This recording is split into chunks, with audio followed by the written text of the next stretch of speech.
माननीय सदस्य श्री दीपेंद्र सिंह हुड्डा जी। धन्यवाद अध्यक्ष महोदय। इससे पहले कि मैं सप्लीमेंट्री डिमांड्स पर के विषयों पर कुछ अपनी बात रखूं, उससे पहले अर्थव्यवस्था की मौजूदा हालात पर मैं कुछ कहना चाहूँगा। और मैं शुरू करूँगा वित्त मंत्री जी से ये कहकर कि माननीय वित्त मंत्री जी, आपकी फाइलों में गांव का मौसम गुलाबी है, मगर ये आंकड़े झूठे हैं और ये दावा किताबी। मैं इसीलिए कह रहा हूँ कि अभी आप देख रहे हैं सरकार बड़े जोर शोर से कह रही है कि पिछले क्वार्टर में इतनी ग्रोथ हुई इत्यादि, लेकिन वो जो ग्रोथ का आंकड़ा दिया गया है, जो विकास दर दी गई है, वो कितनी उस विश्वसनीय है कि नहीं विश्वसनीय, सबसे पहले तो इसी पे प्रश्न उठ रहे हैं। और ये केवल हमारे देश में नहीं, पूरे विश्व में उठ रहे हैं।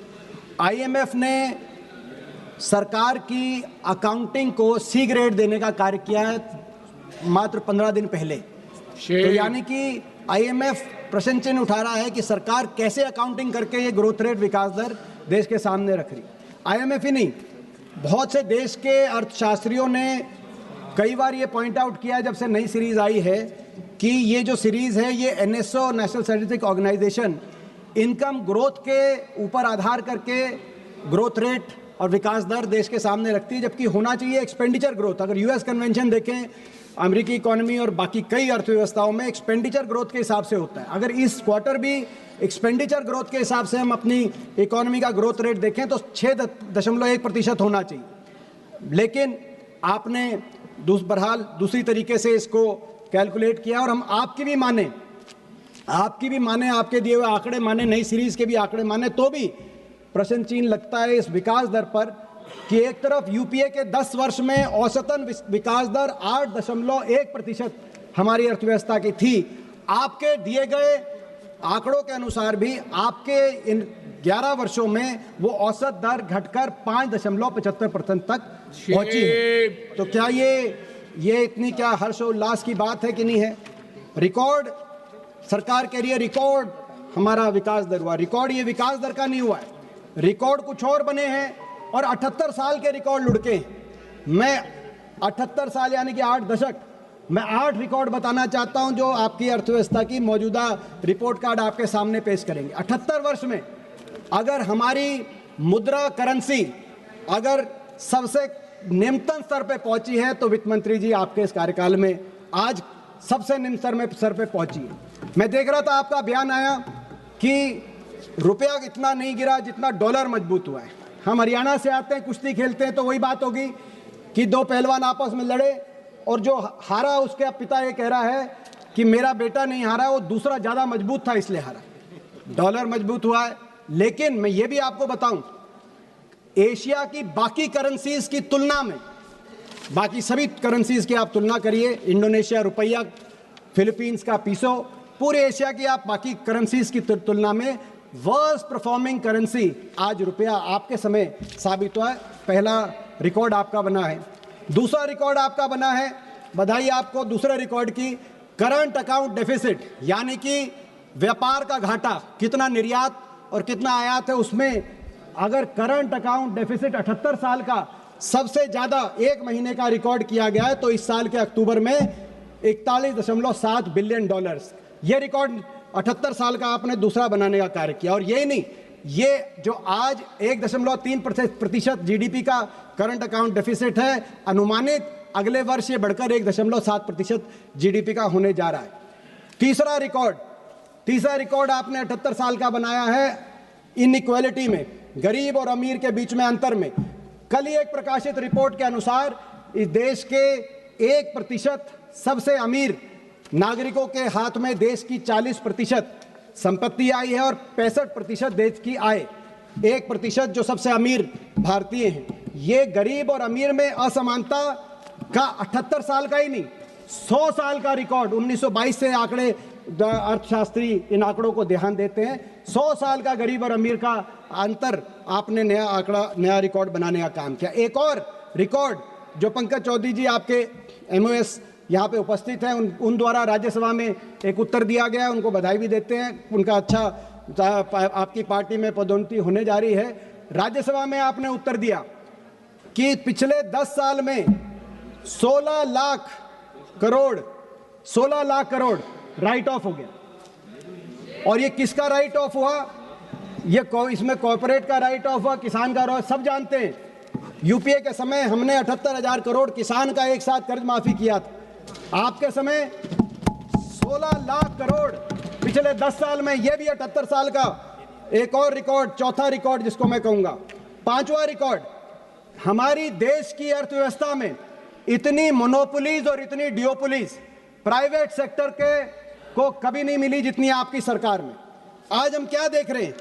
हवाई चप्पल से हवाई जहाज तक बैठने का आपने सपना दिखाया, लेकिन हमारे समय एविएशन सेक्टर के अंदर कंपटीशन था। Jet, Kingfisher, spice jet, air Asia, Vistara, GoAir. अब क्या है?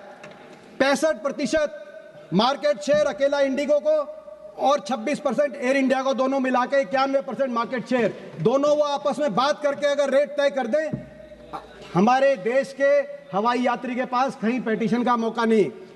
इसी को कहते हैं ड्यूओपोली और मोनोपोली। और केवल एक सेक्टर तक सीमित नहीं है। टेलीकॉम सेक्टर में जहां हमारे समय डोकोमा, यूनिनोर, एयरसेल, वोडाफोन, आइडिया, जियो, एयरटेल, अब सब समाप्त, केवल 2 रह गई। जियो और एयरटेल दोनों मिलाकर अगर हम मार्केट शेयर देखें, 80% टेलीकॉम का मार्केट शेयर केवल जियो और एयरटेल के पास। आपस में वो तय कर लें तो कंज्यूमर के पास कहीं जाने का कोई रास्ता नहीं। इसी तरीके से मैं एक आपको उदाहरण देना चाहता हूं, वित्त मंत्री जी। बड़े जो हम देखते कैपिटलिस्ट इकोनॉमीज हैं, अमेरिका का उदाहरण। अमेरिका में हर सेक्टर में ड्यूओपोली और मोनोपोली को रोकने के लिए कानून है। कंज्यूमर के हक में कानून है कि 30% से ज्यादा किसी सेक्टर में किसी एक कंपनी का मार्केट शेयर नहीं हो सकता। एयरलाइन में भी वहां 30% मैक्सिमम शेयर, उससे ज्यादा होता है तो उसको रोकते हैं। टेलीकॉम में भी, सारे सेक्टर में। हमारे यहाँ कुछ नहीं। कितने ऐसे सेक्टर हैं जहां 30% से ज्यादा एक ही कंपनी का, कार्गो में 30% से ज्यादा अदानी का, कंटेनर में 50% से ज्यादा अदानी का, एयरपोर्ट में 30% से ज्यादा अदानी का। और जो मैंने आपको सिविल एविएशन, टेलीकॉम तो बता ही दिया। और साथ में मीडिया में तो दोनों, मैं समझता हूँ रिलायंस का और अदानी का कितना सारी मीडिया उनके पास है। तो ये मैं समझता हूँ मोनोपोलीज और डुओपोलीज, ये भी रिकॉर्ड बना है। कभी देश के 78 साल में ऐसे कंपनियों के हाथ में देश के अलग अलग सेक्टर नहीं गए। छठा रिकॉर्ड, अनएम्प्लॉयमेंट पैटर्न जब से पिछले कई दशकों से एक दिशा में जा रहा था, एक संदर्भ में। क्या संदर्भ में? लोग मैन्युफैक्चरिंग सेक्टर में जा रहे थे और कृषि क्षेत्र से आ रहे थे। एग्रीकल्चर सेक्टर में हमारी जो वर्कफोर्स है उसकी संख्या घट रही थी और मैन्युफैक्चरिंग में बढ़ रही थी। लेकिन आपके सरकार में पिछले 3 वर्ष में ये ट्रेंड चेंज हो गया।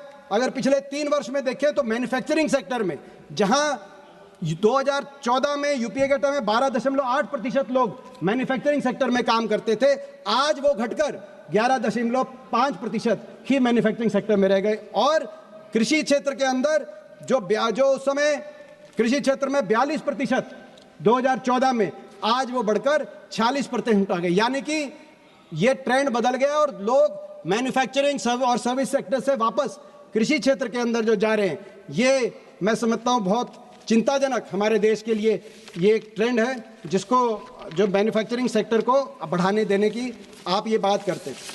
इसके बाद हमारा एम्प्लॉयमेंट सातवां रिकॉर्ड, 6 रिकॉर्ड मैंने बताए, 78 साल के जो रिकॉर्ड बनाए आपने। 7वां रिकॉर्ड, डेट। आज तक कभी देश की सरकार और सारे जितने हमारे प्रदेश की सरकारें हैं, सब पे मिलाकर इतना कर्जा नहीं चढ़ा। एक कहावत होती है गांव देहात में कि कर्ज लो और घी पियो, बाद की चिंता किसको करनी, जब ऊपर पहुंच जाएंगे। जो कर्ज लेके घी पीते हैं उनका क्या हाल होता है सब पता है, सारी अर्थव्यवस्थाओं का। आपके समय इतना डेट हो गया। आज मौजूदा स्थिति यह है कि स्टेट्स और सेंटर को मिलाकर टोटल डेट हमारे देश में 82% जीडीपी का डेट है। और ये जितनी भी समकक्षीय हमारी अर्थव्यवस्थाएं हैं, जिसमें डेवलपिंग नेशंस आप कहिए या पर कैपिटा इनकम के हिसाब से जो समकक्षीय हैं, Philippines, Vietnam, Indonesia, Bangladesh, Sri Lanka, Pakistan, जितनी भी साउथ अफ्रीका, ब्राजील, अर्जेंटीना, किसी में भी 30-40% से डेट ज़्यादा नहीं है। डेवलप्ड इकोनॉमीज में इतना डेट होता है, अगर अमेरिका में, जापान की आप बात करें, क्योंकि वो एक स्तर तक पहुंच जाती है इकोनॉमी। मगर हमारी देश की अर्थव्यवस्था और ये डेट जो है, ये डेट अब रिसेंटली आप डेट किस बात के लिए ले रहे हैं? चुनाव जीतने के लिए डेट ले रहे हैं। बिहार में मतलब आप कर्जा ले रहे हैं और चुनाव जीतने के लिए कर्जा ले रहे हैं। बिहार में आपने क्या किया? मैं हरियाणा का बताना चाहता हूं। हरियाणा के अंदर चुनाव से 2024 से एक साल पहले हरियाणा के अंदर कुल मिलाकर 8.6 लाख बीपीएल कार्ड थे। चुनाव के लिए आपने बीपीएल कार्ड की संख्या बढ़ाकर 52 लाख कर दी और हरियाणा के 2,53,00,000 मतदाताओं में से 2 करोड़ बीपीएल बन गए। मतलब हरियाणा की आबादी 75% चुनाव के समय, विधानसभा चुनाव के समय आपने 75% below the poverty line declare कर दी। 4-5 महीने तक उनको राशन दिया, बीपीएल के सारी सुविधाएं दी और उसके बाद अब चुनाव के 1 साल के बाद आपने इनमें से आधे राशन कार्ड फिर काट दिए। तो ये ना तो इतनी आंधी से हरियाणा में गरीबी आई जैसे चुनाव से पहले आई और ना ही उसी रफ्तार से अमीरी आई। लेकिन चाहे वो हरियाणा का उदाहरण हो, चाहे बिहार में 10,000 देने की बात हो, आप कर्जा लिए जा रहे हैं, देश को कर्जे में आपने रिकॉर्ड बना दिया। और भाई इसी के साथ जो आपका 8वां ये कर्जे वाला 7वां रिकॉर्ड और 8वां रिकॉर्ड प्रदूषण। देश के इतिहास में इतना प्रदूषण नहीं हुआ जितना वित्त मंत्री जी आपके सरकार, मैंने 8 ही बताए क्योंकि 8 ही दशक हुए देश की आज़ादी के बाद, लेकिन बहुत से रिकॉर्ड आपने बनाए। कुल मिलाकर आज अर्थव्यवस्था में बहुत फॉल्ट लाइन्स है। आपकी अर्थव्यवस्था में प्राइवेट इन्वेस्टमेंट और प्राइवेट कैपिटल फॉर्मेशन जितनी मजबूत होनी चाहिए वो है नहीं। Public spending, government public spending के हिसाब से आप अर्थव्यवस्था को आप ग्रोथ रेट की तरफ आपने प्रयास कर रहे हैं और मगर पब्लिक स्पेंडिंग के लिए आप कर्जा ले रहे हैं। ये हमारी अर्थव्यवस्था का नया मॉडल हो गया है। आप आउटकम्स और ऑप्टिक्स में ऑप्टिक्स को चूज कर रहे हैं, नारे दे रहे हैं स्टार्टअप इंडिया का नारे की हकीकत ये है 6,500 इस वर्ष 6,500 स्टार्टअप समाप्त हो गए हैं। वो स्टार्टअप इंडिया नहीं, शट डाउन इंडिया हो गया है। आप नारा दे रहे हैं मेक इन इंडिया, मैन्युफैक्चरिंग में आपकी एम्प्लॉयमेंट घट रही है, मेक इन इंडिया नारा नहीं। आप जाके कोरिया में, वियतनाम में, चाइना में पूछिए जहां से प्रोडक्ट्स इंडियन मार्केट में आ रहे हैं, मेड फॉर इंडिया का नारा चल रहा है, जो आप मेक इन इंडिया नहीं। तो ये मैं समझता हूं कि हमारी अर्थव्यवस्था की स्थिति जो है वो उसी तरह की है जो नोटबंदी के समय जब आपने किया, उसके बाद से हकीकत को इस तरीके से मैं कह सकता हूं कि कोई नौसिखिया मैकेनिक या मिस्त्री अगर कोई मोटर खोल दे मगर मोटर खोलने के बाद उसे बांधना ना आए, वो स्थिति आज अर्थव्यवस्था की दिखाई दे रही है। देश की अर्थव्यवस्था अनर्थ व्यवस्था की तरफ बढ़ गई है, ये वित्त मंत्री जी हमारा मानना है। अब मैं आता हूं डिमांड फॉर ग्रांट्स में। कुछ सेक्टर्स में डिमांड फॉर ग्रांट्स में भी जो क्रिटिकल सेक्टर्स हैं, वैसे भी हम देख रहे हैं ग्रोथ रेट में एक और ये कमी है। क्रिटिकल सेक्टर्स में, कोर सेक्टर्स में कोई ग्रोथ रेट नहीं, माइनिंग में कोई ग्रोथ रेट नहीं हमारी दिखाई दे रही, मैन्युफैक्चरिंग में कोई ग्रोथ रेट नहीं दिखाई दे रही। मगर जो क्रिटिकल विभाग हैं आपके सरकार के, उसमें आपकी सरकार की जो सिफारिश है वही आप नहीं मान रहे, जो आपकी सरकार की सिफारिश है। हेल्थ के अंदर आपकी नेशनल हेल्थ पॉलिसी की एक सिफारिश है कि 2.5% जीडीपी का हेल्थ को दिया जाए, आप 1.4% आपने बजट में रखा है। शिक्षा में आपकी सरकार की नेशनल एजुकेशन पॉलिसी में कहा गया है कि मिनिमम 6% जीडीपी का शिक्षा को दिया जाए, आप 4.5% पे संतुष्ट हैं। R&D जो किसी देश को आगे लेके जाने का स्वप्न रहता है, उसमें national science technology and innovation policy आप ही की सरकार की कह रही है कि मिनिमम बाकी देशों को देखते हुए 2% जीडीपी का R&D में खर्च किया जाए, लेकिन आप 0.6% से ही संतुष्ट हैं। और डिफेंस में बार बार स्टैंडिंग कमेटी ऑफ डिफेंस ये रिपोर्ट लेके आ रही है कि मिनिमम 3% जीडीपी का डिफेंस को दिया जाए, मगर आपकी सरकार 1.9% डिफेंस में, और मैं डिफेंस से ही 1.9% जीडीपी का डिफेंस में बजट दे रही है। मैं डिफेंस में थोड़ा और खोल के कहना चाहूंगा, क्योंकि अभी ऑपरेशन सिंदूर देखा, हमने देखा कैसे पाकिस्तान और चीन एक होकर हमारे देश के कुछ जिस प्रकार से कुछ चुनौती का हमारे देश की फौज ने उनकी चुनौती को हराने का, परास्त करने का अपने पराक्रम से काम किया, मगर वो दोनों एक होकर चल रहे हैं। डिफेंस में मैं कहना चाहूंगा 1962 के बाद मैं सदन के संज्ञान में लाना चाहूंगा, सबसे कम डिफेंस अगर बजट जीडीपी के प्रतिशत में, तो वो 1.9% पिछले साल आपकी सरकार ने डिफेंस में खर्च 1962 से हमारा डिफेंस बजट हमेशा 2% से ऊपर रहा। 2013-14 में, ये आपकी स्टैंडिंग कमेटी की रिपोर्ट है किरण जी, 2013-14 में 2.5% जीडीपी का हम डिफेंस पे खर्च कर रहे थे। वो धीरे धीरे घट के 2.5 से पहले 2 आया, 2 से 1.9, पिछले 2 साल से ये 1.9 और 1.5। मगर इसमें और भी चिंता की बात ये,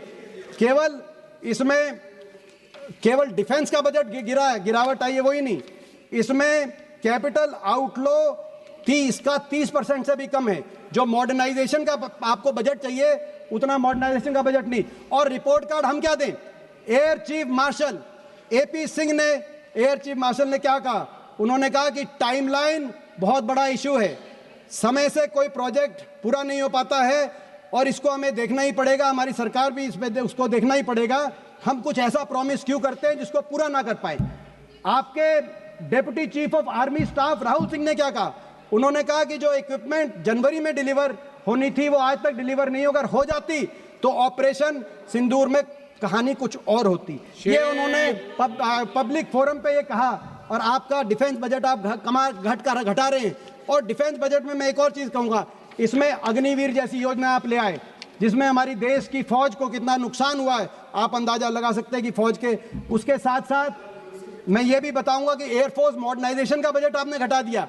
एयरफोर्स में आज हमें 60 स्क्वाड्रन की जरूरत है, 60 स्क्वाड्रन की, मगर जो यूपीए के समय 42 स्क्वाड्रन थी, आज वो 31 स्क्वाड्रन रह गई एयरफोर्स में। और वो जो स्क्वाड्रन यानी कि 18 से 24 हवाई जहाज, इन स्क्वाड्रन में भी कई स्क्वाड्रन के अंदर जैगुआर जैसे आज जहाज हैं, जो दुनिया में तमाम मुल्कों में इस जहाज को रिटायर कर दिया गया है। नाइजीरिया, आर्मेनिया, फ्रांस, जर्मनी, सारी जगह जैगुआर, साउथ अफ्रीका जहां जैगुआर्स थे उनको रिटायर कर दिया गया। लेकिन हमारे देश में अभी आपने 60 की बजाय 31 स्क्वाड्रन है और जैगुआर को भी रिटायर नहीं किया गया। इस साल भी जैगुआर के 3 क्रैश हुए, जिनमें से 2 में हरियाणा के जाबाज हमारे जो पायलट्स थे जिन्होंने अपनी शहादत दी, उनको हम नमन करते हैं। लेकिन उनके परिवारों से जाके जब मैंने बात करी, उनके परिवारों के जबान पे एक ही बात थी, आप सरकार से आग्रह कर रही है एयरफोर्स मॉडर्नाइजेशन की तरफ बढ़े, नए एयरक्राफ्ट लाए, हम आपका समर्थन करेंगे। लेकिन आपने एयरफोर्स मॉडर्नाइजेशन का बजट में कटौती कर दी, डिफेंस के बजट में कटौती कर दी और आप फौज के पराक्रम का आप नाम लेते हैं। दूसरी बात मैं कहूंगा एग्रीकल्चर सेक्टर में, एग्रीकल्चर सेक्टर में बड़ा प्रश्न एमएसपी का है।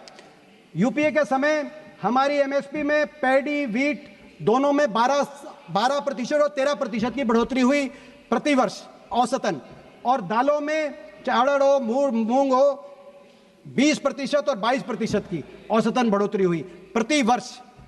एनडीए के पिछले या आपकी सरकार के पिछले 11 वर्ष के अंदर ये जो औसत बढ़ोतरी 12-13% थी अनाज में और दाल में 20-22% थी, वो घटकर 5% और 6% रह गई। पैडी वीट में प्रतिवर्ष 6% पैडी में और 5% गेहूं में, और इसी तरीके से दालों में 6%, 8%। और ये अगर हम महंगाई दर से इसको हम अगर सब्स्टिट्यूट करें तो आप ये मानो कहीं ना कहीं ये ना के बराबर। और जो एमएसपी आप घोषित भी कर रहे हैं वो किसान को नहीं मिल रही। इस साल आपने धान पर 2390 रुपए की आपने एमएसपी डिक्लेयर करी, न्यूनतम समर्थन मूल्य, लेकिन हरियाणा की मंडियों में आप जाके देखिए धान 1500 और 1500 से 2000 तक धान में एमएसपी से कम मूल्य मिला। बाजरा में आपने इस वर्ष एमएसपी न्यूनतम समर्थन मूल्य 2250 का, मगर बाजरा बिका 1800 का, 1900 का, कई जगह बाजरे पे एमएसपी भी नहीं मिली। कपास में आपने एमएसपी डिक्लेयर करी 8100 की, मगर मंडी में 6500 और 7200 की आपकी एमएसपी से कम में कपास देने को मजबूर किसान हुआ।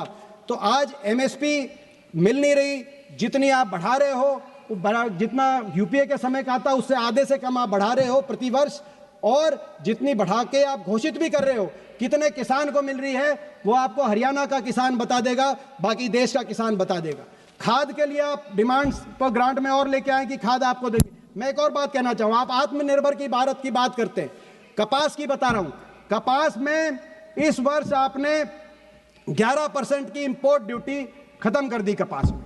विदेश से कपास आ रहा है और हमारे देश के कपास का जो पैदावार करता है किसान, उनको न्यूनतम समर्थन मूल्य भी नहीं मिल रहा। ये आत्मनिर्भर भारत का आप मॉडल देश के सामने रख रहे हैं। इसी तरीके से खाद की बात है, लगातार पूरे देश में हम देख रहे हैं, हरियाणा में देख रहे हैं, खाद थानों में बिक रही है। हरियाणा में तो जो लाइन लग के उसमें कभी लाठीचार्ज होता है और अपने किसान को अपने हाथ पे एक मोहर लगवाती है सरकार कि भाई ये लाइन में लगा हुआ है।